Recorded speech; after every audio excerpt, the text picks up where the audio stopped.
Sebelum ibadah dimulai, ada tata tertib yang harus adik-adik patuhi. Tata tertib ibadah online. Yang pertama, beribadah dengan sukacita dan penuh syukur. Yang kedua, siapkan Alkitab. Yang ketiga, sudah mandi dan gosok gigi. Yang keempat, tidak boleh sambil makan atau minum. Yang kelima, tidak boleh sambil tiduran. Dan yang terakhir, tidak boleh sambil main handphone. Selamat beribadah. Halo adik-adik, selamat hari Minggu. Senang banget ya, puji Tuhan kita dapat bertemu lagi untuk melakukan ibadah taruh remaja tentunya dengan Cici Vanes dan Cici Hana dengan tema Sahabat Mau Menerima Apa Adanya. Nah, sebelum mulai ibadah sekolah minggu ini, kita mau angkat pujian dengan penuh sukaria, dengan penuh sukacita. Kita angkat pujian, mari kita bersukaria.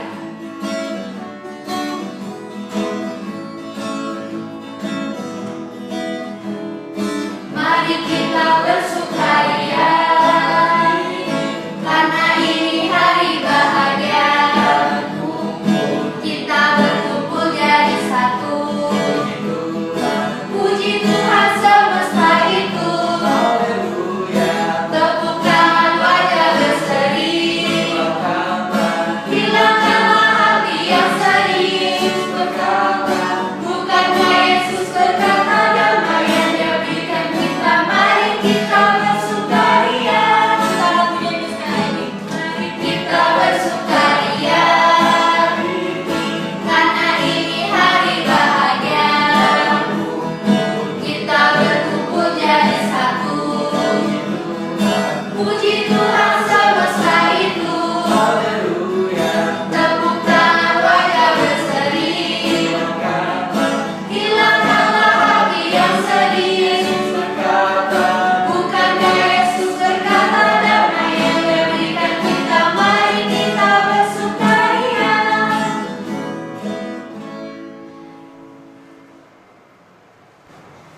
Adik-adik, saat kita mau berdoa, kita akan sikap doa kepada Tuhan. Mari kita bersatu di dalam doa. Selamat pagi Tuhan Yesus, kembali kami mengucap syukur Tuhan. Terima kasih atas segala anugerah dan kasih karunia-Mu, sehingga kami dapat berkumpul walaupun di rumah kami masing-masing untuk memuji dan melakukan nama-Mu. Tuhan Yesus, berkatilah ibadah taruh remaja Tuhan dari awal pertengahan hingga akhir. Tuhan Yesus pimpin dan berkati kami sampai bersatu Tuhan, agar kami dapat bersungguh-sungguh dan dengan sepenuh hati memuji dan memuliakan nama-Mu. Hanya di dalam nama-Mu Tuhan kami berdoa dan mengucap syukur. Amin. Nah, adik-adik, sekarang kita mau naikkan pujian. Kita mau bangkit berdiri. Kita pakai gerakan sama-sama ya. Kita angkat pujian mentega dan roti.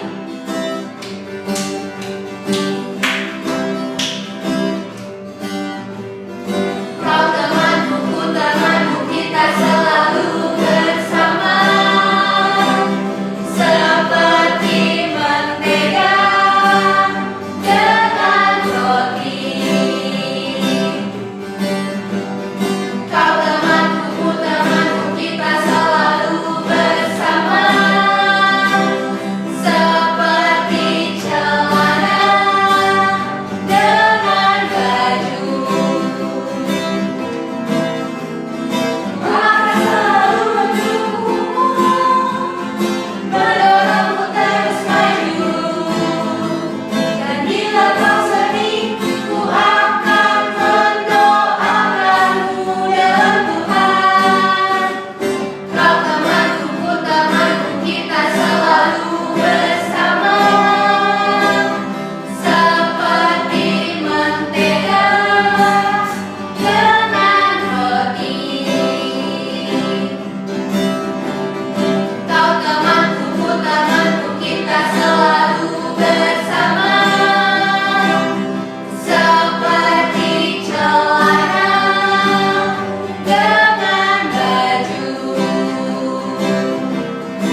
Firman Tuhan pada hari ini akan dibawakan oleh komputer. Kita siapkan hati dan pikiran kita untuk mendengar firman Tuhan.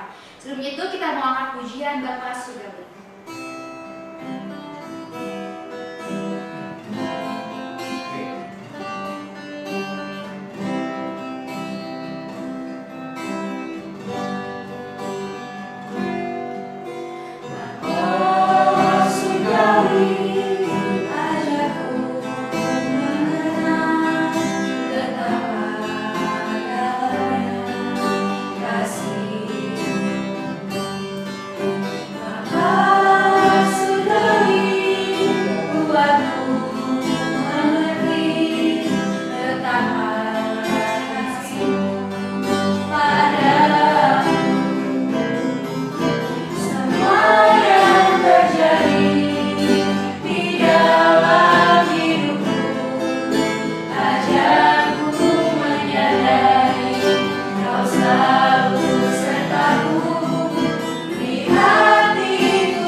Shalom adik-adik, sekarang kita mau belajar firman Tuhan dengan tema sahabat yang mau menerima apa adanya. Sebelumnya kita bersatu dalam doa dulu yuk. Bapa di surga, kami akan belajar firman Tuhan. Biar kiranya Kau buka hati dan pikiran kami, biarlah kami beroleh pencerahan-Mu untuk kami boleh mengerti kebenaran firman Tuhan pada hari ini. Dalam nama Yesus kami berdoa, amin. Adik-adik, pelajaran kali ini yaitu sahabat yang mau menerima apa adanya. Kita mau belajar mengenai sahabat yang sejati. Seperti minggu lalu kita membahas mengenai persahabatan yang paling erat yang tercatat di Alkitab, yaitu persahabatan antara Daud dengan Yonatan. Di dalam 1 Samuel 18, dari sejak pertama bertemu memang Daud dan Yonatan ini sudah menjalin persahabatan. Oh iya, sebelumnya kalau mau cerita sedikit ya mengenai sejarahnya. Jadi si Daud ini adalah orang yang diurapi Nabi Samuel untuk kelak menjadi raja menggantikan Raja Saul. Karena Raja Saul sudah tidak menaati Tuhan lagi. Dan waktu itu pada masa peperangan dengan bangsa Filistin mempunyai prajurit yang besar, raksasa itu Goliat. Dan Daud ini berhasil mengalahkan Goliat.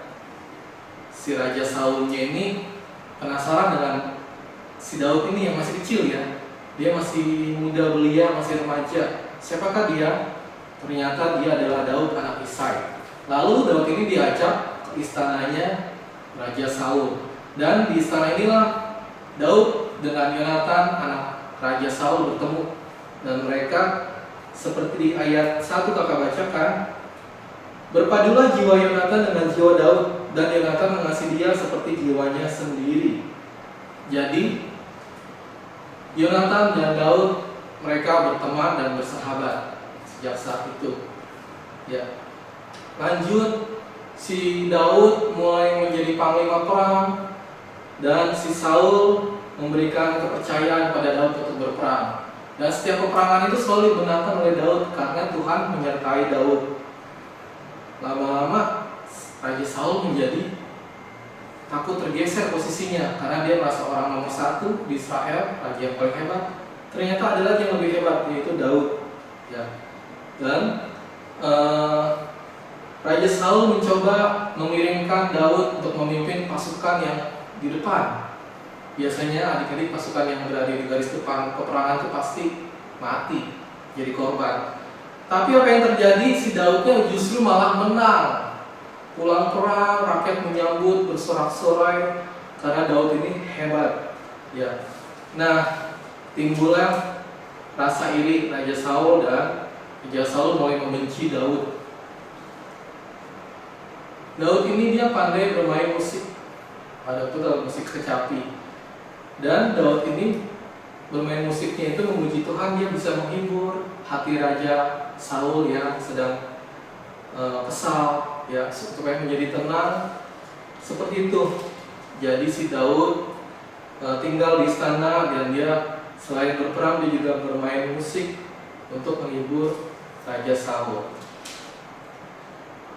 Hari demi hari Daud semakin memenangkan peperangan demi peperangan dan Raja Saul dirasuki oleh roh jahat sehingga ia ingin membunuh Daud. Ya, pada suatu saat di rumah istananya lagi di jamuan makan, Raja Saul pernah melemparkan tombak ke arah Daud, tapi untung Daudnya mengelak, tidak kena. Kalau kena bisa mati. Tombaknya tertancap di dinding. Dan Daud langsung melarikan diri. Sahabatnya si Yonatan ini, ya, dia bertanya kepada ayahnya Saul, kenapa? Alasan apa? Kenapa Raja Saul ingin membunuh Daud? Ya, karena Daud tidak punya kesalahan apa-apa. Itu cuma karena iri hati aja, karena roh jahat ada dalam Raja Saul. Ya. Akhirnya Daud pergi melarikan diri dan dia dikejar-kejar oleh Raja Saul. Ya. Pernah suatu hari sebelum Daud pergi ke tempat yang jauh, Raja Saul memerintahkan pasukannya untuk membunuh Daud. Ya. Tapi istrinya mengetahui hal tersebut dan langsung melarikan Daud supaya Daud bisa meloloskan diri. Raja Saul sangat kesal sekali. Dia memerintahkan untuk mengejar Daud. Ya. Daud itu pergi sampai ke Ramah, daerah Ramah, ya, bertemu dengan Nabi Samuel. Dikejar-kejar, dikirim pasukan, tapi pasukannya tidak berhasil membunuh. Ya, sampai akhirnya Raja Saul kembali pulang lagi. Itulah kisahnya Raja Daud, ya, walaupun dia sudah bisa menang perang, tapi dia dikejar-kejar bahkan mau dibunuh oleh Raja Saul. Nah, bagaimana dengan sahabatnya Yonatan? Kita baca di 1 Samuel 20, perjanjian antara Daud dan Yonatan. Kita baca hanya ayat 1-2 saja. Maka larilah Daud dari Nayot dekat Ramah, sampailah ia kepada Yonatan lalu berkata, apakah yang telah kuperbuat? Apakah kesalahanku dan apakah dosaku terhadap ayahmu sehingga ia ingin mencabut nyawaku? Tetapi Yonatan berkata kepadanya, jauhlah yang demikian itu, engkau tidak akan mati dibunuh.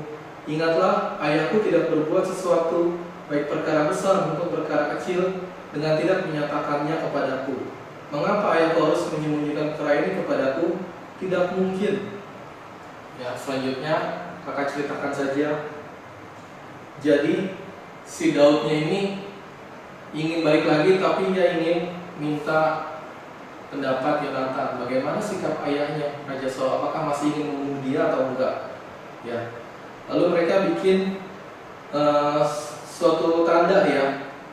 Nanti si Yonatan akan menanyakan kepada ayahnya bagaimana perasaan dia, apakah masih membenci Daud atau sudah enggak, ya.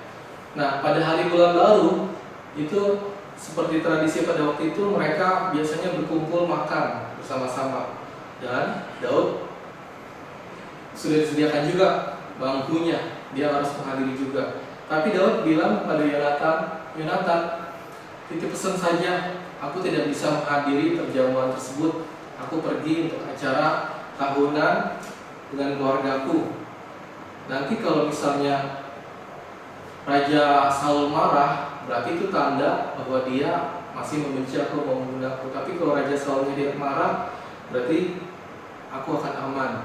Oke, baik, kata Yonatan.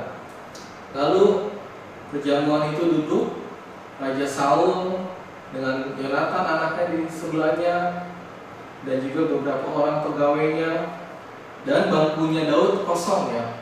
Hari pertama Raja Saul tidak bertanya, tapi hari kedua Raja Saul bertanya pada Yonatan, Yonatan, di mana Daud? Kenapa ia tidak ada? Oh, Yonatan mengatakan seperti yang diceritakan oleh Daud. Daud harus menghadiri acara keluarganya. Tapi apa yang terjadi? Raja Saul marah.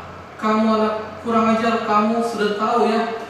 Kamu pasti suka sama dia dan kamu membela dia. Kalau Daud itu masih hidup, kamu tidak akan bisa menjadi raja. Wah, si Yonatan kaget ya, dia juga mundur.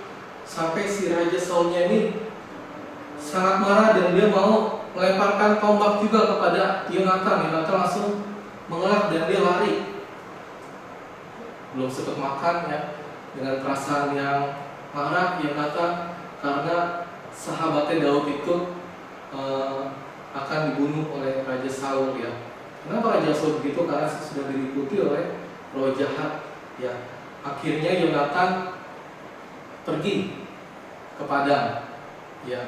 Keesokan harinya seperti perjanjian sebelumnya, Yonatan memberi tanda kepada Daud, nanti aku akan melemparkan anak panahku busur ke arah batu di sana. Bila aku bilang kepada bujangku, ambil panah itu agak ke mari, berarti aman.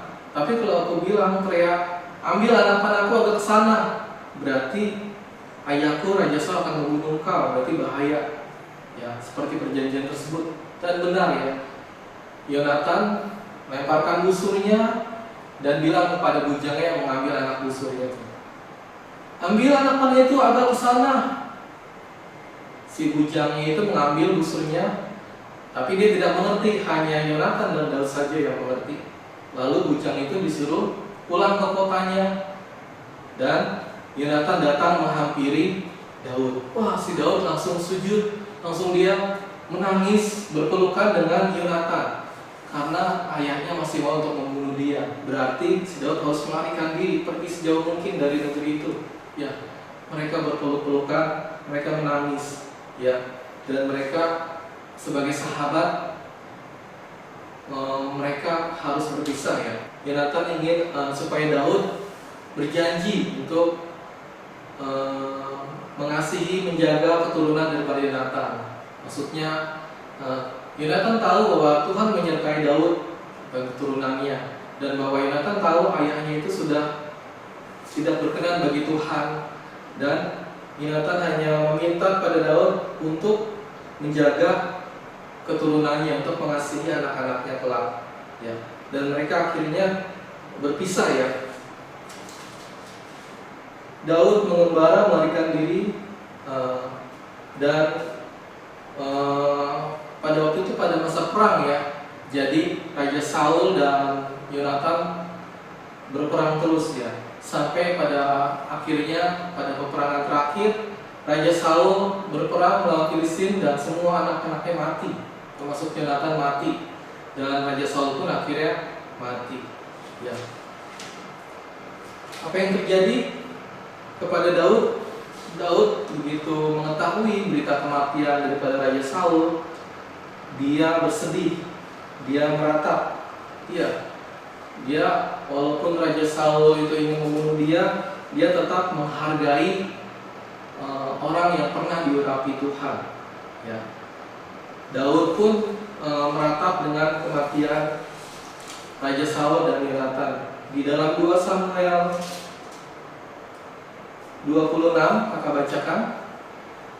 2 Samuel 1 ayat 26, merasa susah aku karena engkau, saudaraku Yonatan, engkau sangat ramah kepadaku, bagiku cintamu lebih ajaib daripada cinta perempuan. Ya, jadi Daud dan Yonatan begitu dalam persahabatan mereka, begitu mereka saling mengasihi. Dan benar ya, keturunan daripada Yonatan ini yaitu anaknya bernama Mephiboset, itu diajak oleh Daud. Begitu Daud menjadi raja, dipanggillah anak-anaknya Yonatan, yaitu Mephiboset, untuk tinggal di istana Raja Daud, makan semeja dengan Raja Daud. Ya, Daud menepati janjinya pada sahabatnya Yonatan, ya, walaupun Mephiboset itu kakinya timpang, ya. Demikianlah persahabatan yang begitu mendalam antara Daud dan Yonatan. Ya, kita mau belajar dalam kehidupan kita sehari-hari sekarang bagaimana mengaplikasikan hal ini dalam hidup kita. Oh iya, persahabatan Daud dan Yonatan ini antara dua laki ini kadangkala jadi alasan untuk orang-orang yang kok cowok sampai cinta sama cowok demikian dekat sih, ya, dipakai oleh kaum homoseksual untuk membenarkan mereka. Ya, sebenarnya itu tidak benar, ya adik-adik. Jadi homoseksual itu dilarang di Israel. Homoseksual itu adalah kekejian bagi Tuhan. Ya, Daud dan Yonatan ini sama sekali tidak seperti itu, ya. Daud dan Yonatan ini adalah gambaran mengenai persahabatan yang mendalam, persaudaraan yang sangat akrab antara mereka berdua. Dan juga kita belajar dari hal ini mengenai komitmen kesetiaan. Yonatan, dia adalah anak raja. Dia adalah pewaris tahta kerajaan. Dia sebagai anak raja pasti akan menggantikan ayahnya, ya. Tapi dia juga mengetahui pada akhirnya bahwa Daud ini orang yang diurapi oleh Nabi Samuel untuk menggantikan dia, menggantikan ayahnya. Apakah dia akan setia sebagai anak kepada ayahnya Raja Saul, atau setia dengan sahabatnya Daud?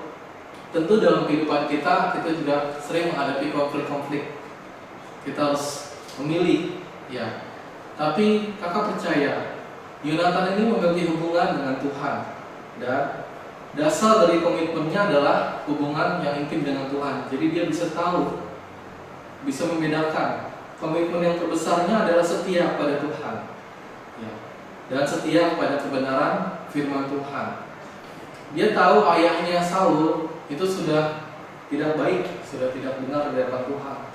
Dan Daud, walaupun itu saingan dia yang akan mengambil tahtanya, tapi dia tahu Daud itu adalah orang yang diurapi Tuhan, orang yang benar, orang yang baik.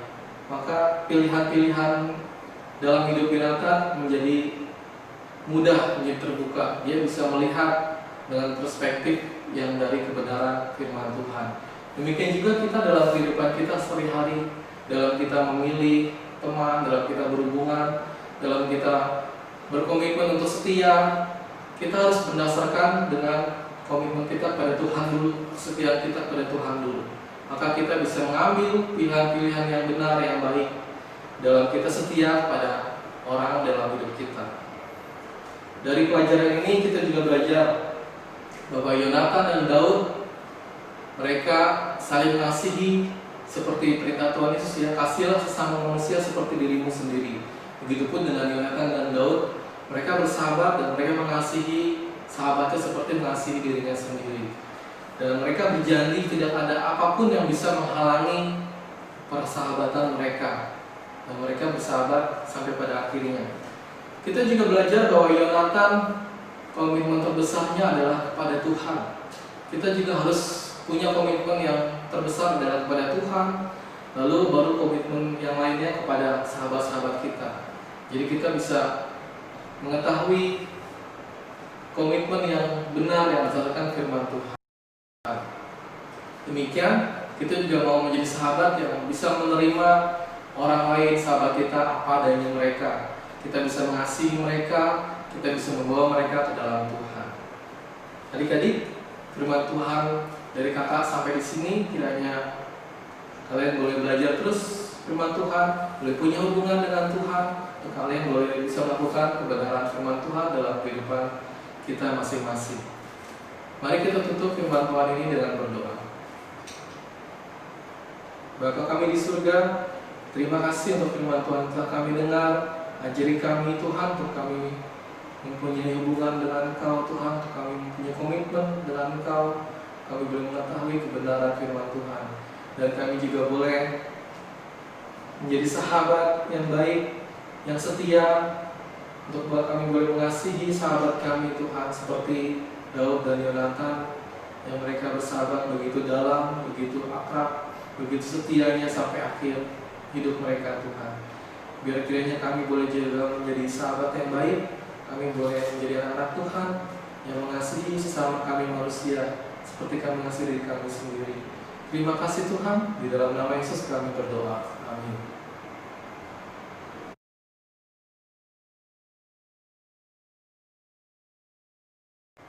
Adik-adik, sekarang tibanya waktunya kita untuk memberikan persembahan. Jangan lupa persembahannya disiapkan dan diberikan ke orang tua seperti biasa. Nanti orang tua memberikan ke gereja. Sebelum memberikan persembahan, kita angkat pujian, bawalah persembahanmu.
Kiranya persembahan ini dapat menjadi dupa yang harum di muka bumi ini ya Tuhan, dan dapat berkenan dalam nama ya Tuhan.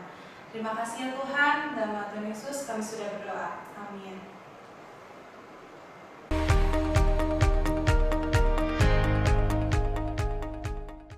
Shalom adik-adik, kembali lagi bersama aku di aktivitas kali ini. Untuk aktivitas kali ini tuh sangat mudah sekali, yaitu kalian mengedit foto kalian bersama sahabat kalian. Untuk mengeditnya gimana? Bisa melalui aplikasi yang ada di handphone kalian. Contohnya seperti ini. Nah, selain itu, jika kalian sudah mempunyai foto yang tercetak dengan sahabat kalian, kalian bisa mengkreasikannya seperti ini. Nah, jadi aku mempunyai foto yang tercetak dengan sahabat aku, dan aku membuatnya seperti frame. Nah, seperti ini nih. Jadi, nanti kalian bisa pilih salah satu, yaitu kalian bisa mengeditnya di handphone kalian atau kalian bisa menghiasnya sesuai dengan kreativitas kalian. Mudah sekali bukan? Selamat mencoba adik-adik.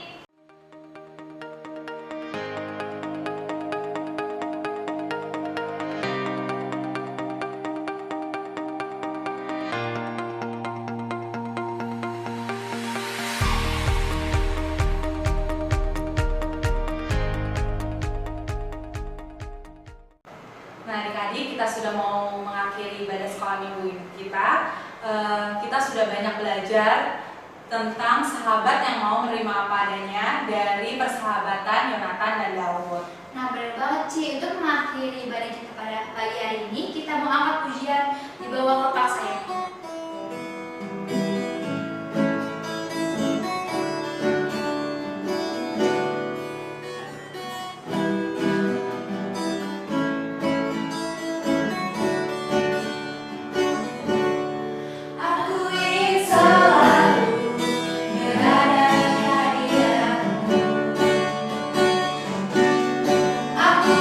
Selalu berlindung dalam namamu.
Bapa kami di surga, terima kasih buat ibadah sekolah minggu kami pada hari ini Tuhan. Biarlah firman Tuhan boleh tertanam dalam hati kami dan kami lakukan dalam hidup kami sehari-hari. Ajari kami untuk mengasihi Tuhan dengan segenap hati kami. Ajari kami juga untuk menjadi sahabat yang baik, mengasihi sesama kami manusia seperti kami mengasihi diri kami sendiri. Bapa di surga, biarlah berkat dan penyertaan Tuhan boleh ada dalam hidup kami dari sekarang sampai selama-lamanya.